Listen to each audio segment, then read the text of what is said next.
Conference संयोजक doctor Hansraj Soni ji का भी हार्दिक अभिनंदन है। आप सभी सम्मानित अतिथियों को मेरा सादर प्रणाम एवं नमस्कार। मैं भारत की पावन जन्मभूमि एवं सुप्रसिद्ध रामेश्वरी संप्रदाय की अंतर्राष्ट्रीय पीठ के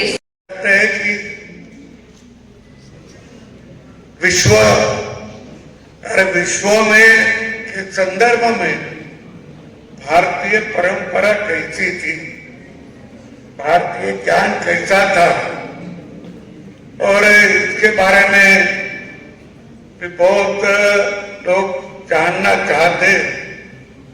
अखिल भारतीय राष्ट्रीय शैक्षिक महासंघ राष्ट्र के हित में शिक्षा, शिक्षा के हित में शिक्षक, शिक्षक के हित में समाज, ये इस ध्येय वाक्य को लेकर संसार में चल रहे सभी शिक्षक संगठनों में एक अलग प्रकार का है। राष्ट्रीय स्वयंसेवक संघ के सरसंघ चालक बोलते हैं, ये संगठन धारा के विपरीत सब और केवल डिमांड डिमांड डिमांड, वहाँ पर कर्तव्य की बात, साथ में शैक्षिक नवाचार की बात, शिक्षा में होने वाले जितने परिवर्तन हैं उसके केंद्र बिंदु में संगठन है। केवल डिमांड के लिए संगठन नहीं बना है, जबकि संसार भर में अधिकतम संगठन केवल मांग आधारित है। जहाँ अराजकता फैलाना है, तोड़फोड़ करना है, हड़ताल करना है, हम इससे सबसे दूर हैं। शिक्षा के माध्यम से जो परिवर्तन होना चाहिए उस नाते से संगठन की ओर से सब प्रकार से, चाहे पाठ्यक्रम बनना हो, पॉलिसीज में कहीं नई बातें रखना हो, वो सब काम हमने अपने संगठन के जिम्मे लिया है। केवल सरकार के आधार पर सारी व्यवस्थाएं चल नहीं सकती। शिक्षा तंत्र में चलने वाला मुख्य काम शिक्षकों के माध्यम से होता है, वो दायित्व हमने अपने ऊपर लिया है। ऐसा राष्ट्र के कि जिस शिक्षा तंत्र से हम आते हैं, समाज में है, वो संस्कृति में है, व्यवहार में है, उसको जानते हैं, हम उसको मानते हैं। लेकिन फॉर्मल एजुकेशन सिस्टम में ये पूरी तरह से डिलीट है। इसलिए 75-76 साल बाद स्वतंत्रता के हमको भारतीय ज्ञान परंपरा पर एकेडमिक्स में संगोष्ठियां करनी पड़ती है। वो कहते हैं कभी कि डार्क एजेस थे, एक अंधकार काल था, लेकिन जिसे अंधकार काल कहा जाता है उस समय यहां पर बहुत प्रकाश था, भारत में बहुत प्रकाश था। अब जब परंपरा कहते हैं तो अनब्रोकन है, लंबे समय से चली आ रही है। कितने लंबे समय से चली आ रही है? तो देखिए, हम एकेडमिक्स में काम करने वाले लोग हैं, प्राइमरी डेटा भी हमारे को 5 से 7 हजार साल का भारत का मिलता है, और उसमें भी ग्रंथ कैसे हैं। हमने कौटिल्य के अर्थशास्त्र के बारे में सुना कि वो लगभग 2200 से 2300 साल पुराना ग्रंथ है, लेकिन कौटिल्य क्या लिखते हैं, शुरुआत कैसे करते हैं? This is not my work, मेरा काम नहीं है ये। मैंने भारद्वाज मुनि और उनके रेफरेंस देते हुए उनकी कुछ बातों को पुनर्व्याख्यायित किया, कुछ से मैं सहमत हुआ हूं, कुछ से असहमत हूं। तो इकोनॉमिक्स 2200-2300 साल पुराना विषय नहीं है, पॉलिटिकल साइंस 2200-2300 साल पुराना विषय नहीं है। कहां से चला आ रहा है? वो जड़ कहां पर है? तेरी जड़ कहां जाती है? जड़, ये परंपरा वहां से आती है। यही आयुर्वेद में जाए तो सुश्रुत और चरक लिखते हैं। इसलिए इसको इस तरह से भी देखना कि हम जब परंपरा की बात करते हैं तो we are a part of longest unbroken civilization. कभी विखंडन नहीं आया, कभी खंडन नहीं आया, उस परंपरा की बात हम करते हैं। और भारतीय ज्ञान परंपरा की बात करते हैं तो भारत को 1947 से मत समझिए, क्योंकि ज्ञान परंपरा की जब बात करते हैं तो एक अखंड भारत का नक्शा, जिस तक्षशिला, जिस पाणिनि के संस्कृत व्याकरण की बात करते हैं, जहां पर बैठकर उन्होंने ये रचा, आज वो ज्योग्राफिकल नक्शे से बाहर है। वो पंजाब में है, पाकिस्तान के, लेकिन that is integral to Indian knowledge system. तो भारतीय इस लिगेसी के साथ, इस बैकग्राउंड के साथ भारतीय ज्ञान परंपरा को समझना पड़ता है। अब भारतीय ज्ञान परंपरा की जब बात आती है, और अभी राष्ट्रीय शिक्षा नीति में पहली बार भारतीय ज्ञान परंपरा को प्रमुखता से जब डाला गया तो एकेडमिक्स के अंदर आईकेएस एक शब्द, एक जार्गन आ गया। हम भारतीय ज्ञान परंपरा पर बात करेंगे। क्या बात करेंगे भारतीय ज्ञान परंपरा पर? तो ध्यान में आता है कि जिस चीज के हम प्रोडक्ट हैं, ज्ञान परंपरा वैश्विक किस तरह से मिलता है, अंतर आता जा रहा है। आप देखिए भारत ने हर चीज को सोचा है। मैं फिजिक्स पढ़ाता हूं, हमको जब फिजिक्स में पढ़ाया गया कि आप किसी चीज को सिद्ध नहीं कर सकते, जिसको आप छू नहीं सकते, जिसको महसूस नहीं कर सकते, वो नॉन फिजिकल एंटिटी है। लेकिन आज दुनिया में आने लगा है कि कॉन्शियसनेस फिजिकल है। चेतना को आप भौतिक राशि मानने वाले कई रिसर्च पेपर्स आ गए। हमने तो जड़ और चेतन को अलग नहीं किया। भारत की परंपरा ज्ञान परंपरा, इसलिए विद्यालय में जरूरी नहीं है, विद्यालय के बाहर मेरी दादी उस ज्ञान परंपरा का अंश रही। उनको मालूम है जड़ और चेतन इसमें अद्वैत है, एकत्व है, और जो इसको मान लेता है वो आज की तुलना में, जगदीश चंद्र बोस ने अपनी मां की बात मानी। दरअसल हम जब पढ़ लिख जाते हैं तो दिक्कत क्या आती है? दिक्कत ये आती है कि हमको लगता है जो कुछ हमको इस एजुकेशन सिस्टम में मिल रहा है, और इसलिए उस मापदंड में मेरी दादी अनपढ़ होती है। लेकिन एक जगदीश चंद्र बसु अपनी मां की बात को समझते हैं कि शाम को पेड़ का पत्ता नहीं तोड़ना, और वो उसको ट्रांसलेट करते हैं। तो आप कहते हैं देखिए क्रेस्कोग्राफ बना दिया, जगदीश चंद्र बसु ने कुछ नई डिस्कवरी कर दी। आज की भाषा में नई डिस्कवरी है, लेकिन उन्होंने वैज्ञानिक जगत में सिद्ध किया। वो एक और प्रयोग कर रहे थे, जड़ और चेतन हमने एकत्व तो यहां तक कहा है, तो वो एक और प्रयोग कर रहे थे कि केवल पेड़ पौधों में नहीं, जिसे आप निर्जीव कहते हैं, धातु पत्थर, वो भी उसी एक अंश से बना है। और हमको वो प्रयोग पता होगा जिन्होंने पढ़ा है। अनफॉर्चुनेटली साइंटिफिक कम्युनिटी में वो प्रूव नहीं कर पाए, लेकिन फिजिक्स पढ़ाने वाले जानते हैं अच्छी तरह से कि जिसे आप धातु कह रहे हैं उसके अंदर कितनी गति है, कितने पार्टिकल्स मूवमेंट कर रहे हैं अंदर, कितना अंदर कुछ हो रहा है। अभी तक विश्वास नहीं जगने के कारण हम जगदीश चंद्र बसु जितना काम कर गए उससे आगे नहीं बढ़ पा रहे। आगे नहीं बढ़ने का कारण है दरअसल हमारा एक डिस्कनेक्ट हुआ है। समाज में तो वो परंपरा अखंडित है, शिक्षा तंत्र में एक डिस्कनेक्ट हुआ। जब ज्ञान की भाषाएं बदली, जब ज्ञान की भाषा इंग्लिश हुई, you have to write your research papers in English, you have to instruct in English. जब आप ज्ञान की भाषा, और बहुत पुराना समय नहीं है, हमको सबको 1835 के एक्ट की बार बार बात करते हैं, मैकॉले एक्ट की, लेकिन उससे एक बड़ा नुकसान क्या हुआ? आप डिस्कनेक्ट किससे हुए? पहले भी बहुत तरह की भाषाएं भारत में थी, लेकिन ज्ञान की भाषा संस्कृत थी। रिसर्च पेपर, शास्त्र, शास्त्रार्थ वो करने के लिए देश भर में संस्कृत भाषा होती थी। आप संस्कृत से कटते हैं, आप 2.5 करोड़ पांडुलिपियां अनएक्सप्लोर्ड छोड़ देते हैं। अब जब अनएक्सप्लोर्ड होते हैं, और जब आप ट्रांसलेशन पर देखिए, ट्रांसलेशन किस तरह से डिस्कनेक्ट करता है। एक बहुत खूबसूरत किताब है the Sanskrit non translatables by Rajiv Malhotra, आपको पढ़नी चाहिए। हम जब नेशन को राष्ट्र के रूप में, रिलीजन को धर्म को रिलीजन के रूप में, राष्ट्र को नेशन के रूप में ट्रांसलेट करने लगते हैं ना, तो ओरिजिनल से डिस्कनेक्ट हो जाते हैं। और इसलिए धर्मनिरपेक्षता और पंथ निरपेक्षता में हमको अंतर पता नहीं चलता, नेशनलिज्म और राष्ट्रीयता में हमको अंतर पता नहीं चलता। और इसलिए यह समझने का विषय है कि भारतीय ज्ञान परंपरा में भाषा, और इसलिए राष्ट्रीय शिक्षा नीति हमने देखा होगा कि भारतीय भाषाओं पर अब भी हम छोटी जगहों पर बैठकर भी हमारे कॉन्फ्रेंस के ब्रोशर अंग्रेजी में बनाते हैं। हमको पता है कि मैं दक्षिण भारत के दक्षिण हिस्से में जाऊं तो समझ में आता है, लेकिन हमको पता है कि ज्ञान शायद इसी भाषा में डिस्कशन हो सकता है। If you are able to speak good English, आप बुद्धिमान दिखाई देते हैं। हमारे बीच के इस डायलेमा को समझने का विषय है। और अब तो प्राइमरी डेटा आए हैं। मैं देख रहा था माध्यमिक शिक्षा बोर्ड की किताबें, देखिए सरकारों पर शिक्षा आधारित नहीं होती, लेकिन बदली जब किताबें, तो एक रिव्यू कमेटी बैठी और उस किताब में एक लाइन पर काला पेन फेरा गया कि भारत सोने की चिड़िया थी। क्यों फेरा गया? उनकी गलती नहीं थी रिव्यू करने वालों की।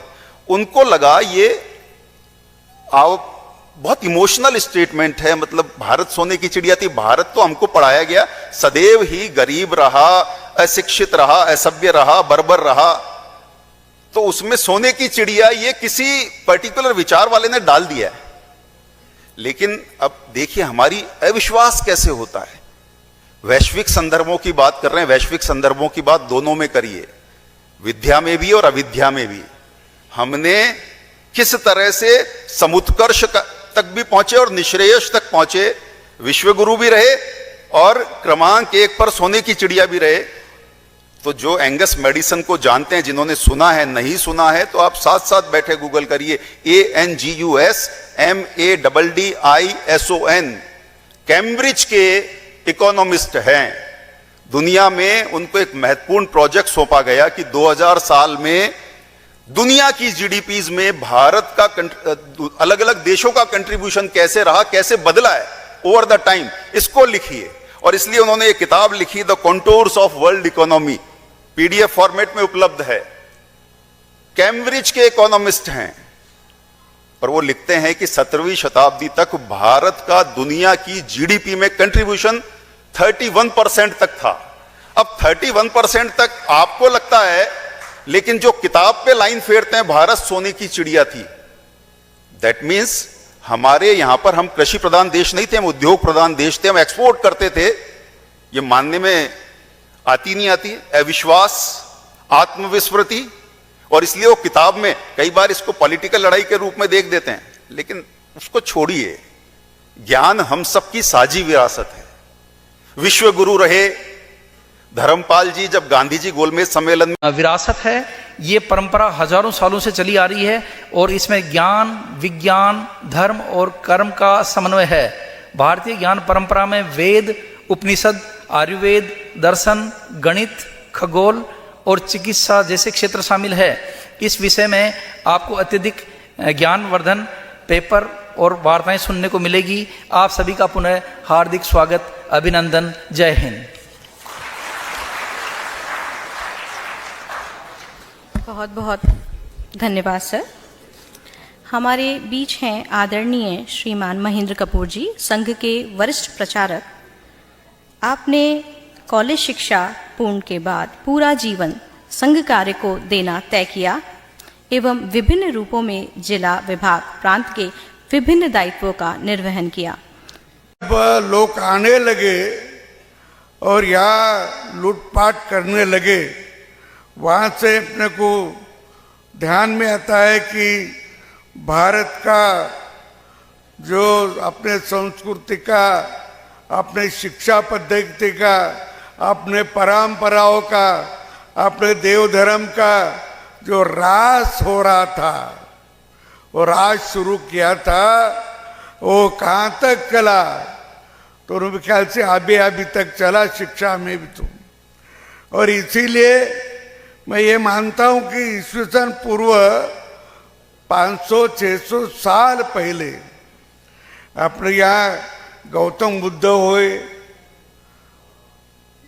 महावीर, भगवान महावीर जी हुए, लेकिन उन्होंने अपना धर्म और अपने यहाँ के लोगों ने अच्छे तरीके से जीवन जगना, अच्छे तरीके से उन्होंने रहना और उनके जो धर्म का प्रचार प्रसार उन्होंने किया है, ये भी आपके समझ में आता है। और ऐसा वो बौद्ध धर्म हो या जैन धर्म हो, सनातन धर्म हो, एक दूसरों के नजदीक है, एक दूसरों के नजदीक है और इनमें कभी भी कोई टकराव नहीं हुआ, भेदभाव नहीं हुआ और कभी भी उनका एक दूसरों से आक्रमण भी नहीं हुआ। ऐसे इसमें अच्छा स्थिर भाव से यहाँ रहते थे, चलते थे। लेकिन जब 8वीं शताब्दी में वो मोहम्मद बिन कासिम इधर आ गया 712 में, और उससे शुरू हो गया 712 से, और उन्होंने भारत को बदलने का, भारत की संस्कृति बदलने का ये प्रयास उन्होंने शुरू किया। और उसके बाद भी हम, उसके पहले भी हमारे कुछ राजे थे, महाराजे थे, उनके भी कुछ अपने पास कुछ ज्ञान था। लेकिन ये जो अपनी संस्कृति थी, सभी लोग एक दिल से एक मन से रहते थे, उसमें से वहाँ से अपना झगड़ा शुरू हो गया। और मेरे ख्याल से कि अपने यहाँ इतना ज्ञान था कि अपना ज्ञान लेकर ही बाहर के लोगों ने संशोधन किया, अपने किताबें लिया लेकर वो संस्कृत पढ़े। हम इतना मानते नहीं अभी संस्कृत, लेकिन बाहर के लोग संस्कृत पढ़े और संस्कृत में जो अपने श्लोक थे, चाहे वो यजुर्वेद में हो, ऋग्वेद में हो, गीता में हो, वो श्लोक पढ़कर उन्होंने उसका संशोधन किया। और वो संशोधन हम भारत में पढ़ते, हमारे बच्चों को पढ़ते हैं कि जो हमारे पास था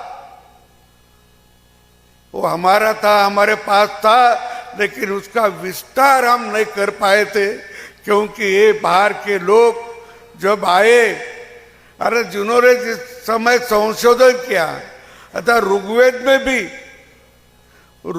में भी ऐसे श्लोक है कि जिस पे अपन ध्यान देते हैं कि सूर्य स्थिर है, पृथ्वी सूर्य के बाजू फिरती है और पृथ्वी के साथ चंद्र घूमता है।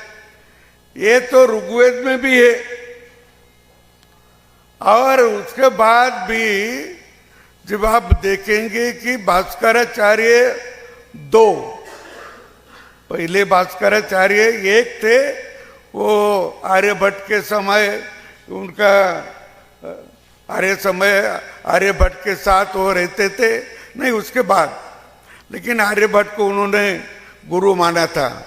लेकिन भास्कराचार्य दो, ये 1114 में जन्म हुए और उन्होंने एक ग्रंथ लिखा था।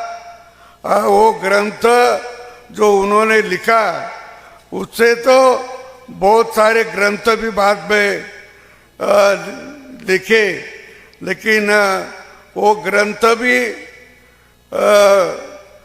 या उनका जो लीलावती ग्रंथ है, और लीलावती ग्रंथ के 4 ग्रंथ उन्होंने बाद में लिखे।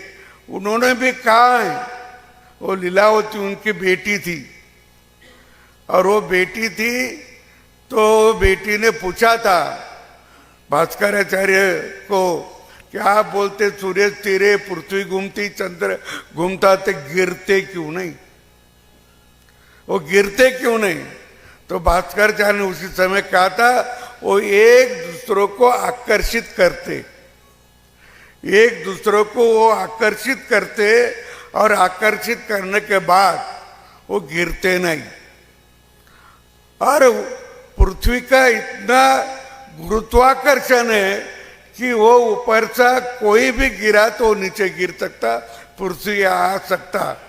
ये उन्होंने उनके किताब में 1150 में लिखा, 1150 में। अब गुरुत्वाकर्षण शोध कब लगा? मेरे ख्याल से 16 से 15 से शताब्दी में। वो क्या नाम उसका, वो जिन्होंने गुरुत्वाकर्षण शोध लगाया, न्यूटन। अतः न्यूटन का शोध कब लगाया उन्होंने? तो 1500 के बाद। और हमारे यहाँ लिखा है 1150 में कि पृथ्वी घूमती है, चंद्र घूमता है, सूर्य स्थिर है। तो ये किताब वो लेके गए, पढ़े होंगे, करे होंगे और शोध लगाया। ये सब शोध तो हमारे पास पहले या किताब में है, किताब में पर थे और अभी भी है। उसके किताब भी बहुत बड़े, लीलावती किताब आप कोई देखा होगा मुझे मालूम नहीं, लेकिन लीलावती किताब इधर कहाँ है। लेकिन अभी भी जर्मनी में हमारे मुंबई का एक साइंटिस्ट वो जर्मनी में गया था, तो वहां के साइंटिस्ट को मिलने के लिए वो गया, तो उन्होंने इसको क्या भेंट दी, तो इन्होंने को भेंट दिया लीलावती ग्रंथ। वो अंग्रेज में था, उसका अरबी भाषांतर भी हुआ, उसका उर्दू भाषांतर भी हुआ बहुत पहले, और लीलावती में तो सब लिखा है। लेकिन अपन उस समय में कुछ और अपना शिक्षा पद्धति और इस पे ध्यान देने का अपने कुछ समय नहीं था, क्योंकि आक्रमणकारियों ने शुरू कर दिया था। आप नालंदा का विषय बोलते हमेशा, नालंदा का विषय तो 1100 कुछ इसमें वो बख्तुरुद्दीन खिलजी आया, बख्तुरुद्दीन खिलजी, और आके बीमार पड़ा वहां। फिर उनका बीमार पड़ा तो उन्होंने, उनके साथियों ने विचार किया कि इसको कहां से भी दवा देना चाहिए। उन्हें पूछताछ की, नालंदा विश्वविद्यालय के वहां आयुर्वेद के एक प्रमुख थे, उसको उन्होंने बुलाया और बोला कि ये खिलजी को आप दवाई दो। उन्होंने देखा, उसकी नाड़ी देखी, और नाड़ी देखने के बाद उन्होंने कहा मैं उसको दवा दे सकता हूं, लेकिन वो खिलजी बोला बख्तुरुद्दीन, तो मुझे ये काफर लोग है, एक काफरों की दवा मुझे नहीं चाहिए। लेकिन उसके साथ के जो लोग थे उन्होंने आग्रह किया कि नहीं कुछ भी करो वैद्यराज, आप उनको दवा दो। फिर वो वैद्यराज ने कहा कि ये कुरान पढ़ते हैं, बोले हाँ, तो मैं क्या कुरान के पढ़ने को कुछ दवा देता हूँ, वो लगाना रोज। और वो बख्तुरुद्दीन खिलजी को एक आदत थी कुरान के पन्ने पलटने की, वो उंगली जीभ को लगाता था और पन्ना पलटता था, जीभ उंगली लगाता था, पन्ना पलटता था। तो पन्ने में लगाया वो दवा उसके उंगली को लगती थी और उंगली उसको जीभ को लगती थी, और जीभ के वजह से वो शरीर में गई, उससे वो ठीक हो गए, उससे वो ठीक हो गए। लेकिन उन्होंने उनको कहा कि अभी ये काफरों के देश में इतना बड़ा ज्ञान है, हमारे देश में नहीं, हमारे यहां कोई ऐसा ज्ञान नहीं। ये ज्ञान रखो मत, ये ज्ञान